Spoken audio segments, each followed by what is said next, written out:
Everyone welcome to another mini vlog. క్విక్‌గా day in my life చూసేయండి. ఈరోజు morning బ్రేక్‌ఫాస్ట్‌లోకి మా మమ్మీ అట్లు వేసింది. ఇంకా మంచిగా తినేసి ఇప్పుడు రెడీ అయిపోయి కంప్యూటర్ క్లాస్‌కైతే వచ్చేసాను. ఈరోజు నాకు ఎగ్జామ్ ఉంది. ఆ ఎగ్జామ్ ఇవ్వడానికే క్లాస్‌కొచ్చాను. ఇంకా అంతే. ఈ ఎగ్జామ్‌లో గనుక నేను పాస్ అయిపోతే నాకు ఇంకొక 2, 3 మంత్స్‌లో దీని సర్టిఫికేట్ కూడా ఇచ్చేస్తారు. ఇంకా దాంతో నేను తీసుకున్న బేసిక్ కోర్స్ అయితే కంప్లీట్ అయిపోయినట్టు. ఆ తర్వాత ఈవినింగ్ మేము గిఫ్ట్ షాప్‌కొచ్చాము గిఫ్ట్ తీసుకోవడానికి. సో, ఇప్పుడైతే మేము గిఫ్ట్స్ అన్నీ కూడా చూస్తున్నాము. ఈ షాప్‌లో దేవుడికి సంబంధించినవి బోలెడన్ని ఉన్నాయి. ఇంకా అన్నీ కూడా చాలా అంటే చాలా బావున్నాయి. కానీ నాకు మాత్రం నేను ఫస్ట్ ఏదైతే చూసానో అది అన్నిటికన్నా బాగా నచ్చింది.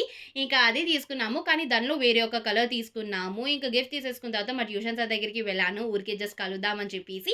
ఇంకా మా ట్యూషన్ పక్కనే మా ఫ్రెండ్ వాళ్ళ ఇల్లు కూడా ఉంటే ఇంకా వాళ్ళ ఇంటికి కూడా వచ్చేసాను ఒకసారి కలుద్దాం అని చెప్పి. మళ్ళీ చాలా రోజుల తర్వాత మేమందరం కలిసాం కదా! ఇంకా అందరం కూర్చొని మంచిగా మాట్లాడుకున్నాము. ఆ తర్వాత అయితే ఇప్పుడు నేను ఇంటికి రిటర్న్ వచ్చేస్తున్నాను. వస్తున్న దారిలో చూడండి ట్రాఫిక్ ఎంతుండిందో అంతే ఈ వీడియోకి. మళ్ళీ నెక్స్ట్ వీడియోలో కలుసుకుందాం.